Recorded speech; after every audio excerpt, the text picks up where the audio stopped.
రాష్ట్రంలో చంద్రబాబు నాయుడు గారి నేతృత్వంలో ఉన్నటువంటి ప్రభుత్వం ఎంత రాక్షసంగా వ్యవహరిస్తోంది, ఎంత అప్రజాస్వామికంగా పరిపాలిస్తోంది, వైఎస్ఆర్ కాంగ్రెస్ పార్టీని సమూలంగా నాశనం చేయాలన్నటువంటి సంకల్పంతో జగన్మోహన్ రెడ్డి గారి నాయకత్వాన్ని పూర్తిగా నిర్వీర్యం చేయాలని ప్రతిజ్ఞ చేస్తూ ప్రతిరోజు వాళ్ళ అధికారంలోకి వచ్చినప్పటి నుంచి వైఎస్ఆర్ కాంగ్రెస్ పార్టీ మీద కక్షబోని నిరంతరము మారణ హోమం జరిపిస్తున్న సంగతి అందరికీ కూడా తెలిసిందే.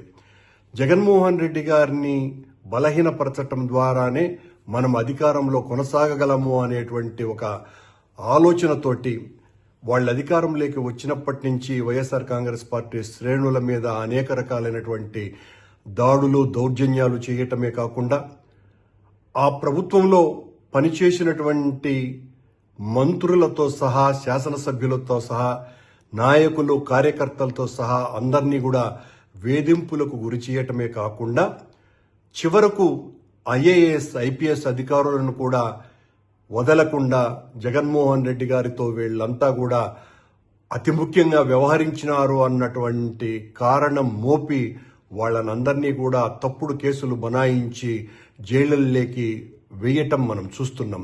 ఇదంతా కూడా తను ప్రజలకు ఇచ్చినటువంటి హామీలను నెరవేర్చలేకపోవటం మూలంగా అవి నెరవేర్చేటువంటి ఉద్దేశం కూడా తనకు లేకపోవటము, సూపర్ 6 అన్నటువంటి పేరుతో హామీలు ఇచ్చి అధికారంలోకి వచ్చినటువంటి చంద్రబాబు నాయుడు గారు, పవన్ కళ్యాణ్ గారు దాదాపు సంవత్సరమైనా కూడా వాళ్ళ పాలనలోకి వచ్చి ఇప్పటి వరకు ఒక్క ప్రజామోదమైనటువంటి కార్యక్రమాన్ని తీసుకోకుండా ప్రజలకు ఇచ్చినటువంటి వాగ్దానాల్ని ఒక్కదాన్ని కూడా సంపూర్ణంగా నెరవేర్చకుండా నిరంతరము డైవర్షన్ పాలిటిక్స్ చేస్తూ ఈ రకంగా ప్రతి నెల అనేక మంది వైఎస్ఆర్ కాంగ్రెస్ పార్టీ శ్రేణుల్ని అధికారుల్ని జైళ్లలోకి పంపే కార్యక్రమాన్ని మనం చూస్తున్నాం.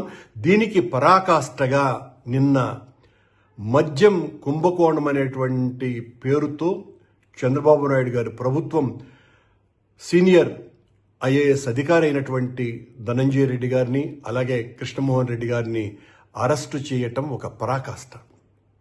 వాళ్ళిద్దరికీ కూడా ప్రభుత్వంలో చాలా మంచి పేరు ఉన్నటువంటి వ్యక్తులుగా వాళ్ళు పేరుగాంచినటువంటి వాళ్ళు. ధనంజయ రెడ్డి చాలా నిజాయితీ పరుడైనటువంటి ఆఫీసర్ అని, కృష్ణమోహన్ రెడ్డి గారు పనిచేసిన కాలమంతా కూడా చాలా నిబద్ధతతోటి పనిచేసినటువంటి ఆఫీసర్ అని వీళ్ళకందరికీ కూడా చాలా మంచి పేర్లు ఉన్నాయి.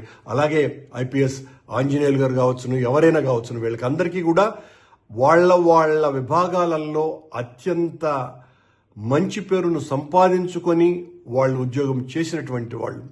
ఒక తప్పుడు ఆరోపణతో ఈ రోజున జగన్మోహన్ రెడ్డి గారిని పూర్తిగా రాజకీయంగా నాశనం చేయటానికే పని కట్టుకొని ధనంజయ రెడ్డి గారిని కృష్ణమోహన్ రెడ్డి గారిని అరెస్టు చేయటం జరిగింది. పాలన ప్రజలకు ఆమోదమైనటువంటి విషయాల మీద వాళ్ళు చెయ్యకుండా ఈ రకంగా వైఎస్ఆర్ కాంగ్రెస్ పార్టీకి అంటగాగినారన్నటువంటి పేరుతో చివరకు ఐఏఎస్ ఆఫీసర్లు ఐపీఎస్ ఆఫీసర్లు వీళ్ళనందరినీ కూడా అరెస్టు చేయటం అన్నది ఈ రాష్ట్రానికి ఒక ప్రత్యేకమైనటువంటి కార్యక్రమంగా మారిపోయింది. ఏ ఒక్క పోలీసు అధికారి ఐఏఎస్ అధికారి కూడా భవిష్యత్తులో పని చేయటానికి కూడా భయపడి వణికిపోయే విధంగా చంద్రబాబు గారి ప్రభుత్వం పాలన సాగిస్తోంది. ఉద్దేశపూర్వకంగా తప్పుడు ఆరోపణలతో మద్యం కుంభకోణం అనేటువంటి ఒక పెద్ద విషయాన్ని వెలికి తీసినట్టుగా చంద్రబాబు నాయుడు గారు ఈ రకంగా జగన్మోహన్ రెడ్డి గారిని జైలుకు పంపించాలన్నటువంటి కుతూహలంతో ఈ రకంగా ఈ ఆఫీసర్లను అందరినీ కూడా అరెస్టు చేసేటువంటి కార్యక్రమాన్ని పూనుకోవటాన్ని తీవ్రంగా వ్యతిరేకిస్తున్నారు. ఇది వైఎస్ఆర్ కాంగ్రెస్ పార్టీ వ్యక్తులంగా మేము చేస్తున్నటువంటి విమర్శ కాదు. సామాన్య జనంలో ఏమున్నదో తెలుసుకోవాల్సినటువంటి అవసరం చంద్రబాబు నాయుడు ఉన్నది. మీరు ఈ రకంగా అన్యాయంగా తప్పుడు కేసులు బనాయించి అందరినీ జైలుల్లోకి నెట్టివేసి మీరు ఆనందంగా పరిపాలించాలని అనుకుంటే మాత్రం అది మీ భ్రమ తప్ప మరొకటి కాదు. ప్రజలు అన్నీ కూడా నిశితంగా గమనిస్తున్నారు. మీ తప్పుల్ని ఎంచుతున్నారు.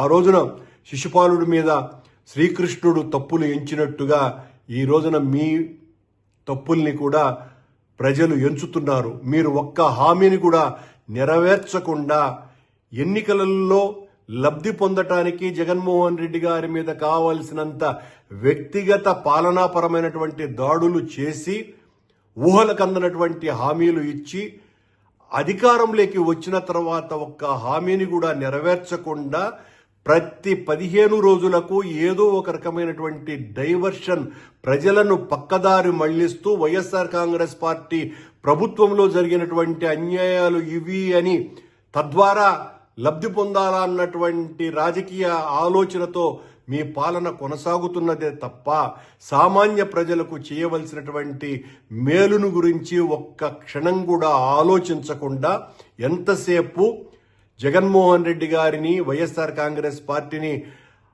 బదనాం చేయటానికి మీ సమయమంతా ఉపయోగిస్తూ ఈ రోజున నిజాయితీ పరులైనటువంటి అధికారులుగా ఉన్నటువంటి వ్యక్తుల్ని కూడా జైళ్లలోకి పంపటం ద్వారా మీరు తగిన మూల్యం చెల్లించుకునేటువంటి రోజు ఖచ్చితంగా వస్తుంది.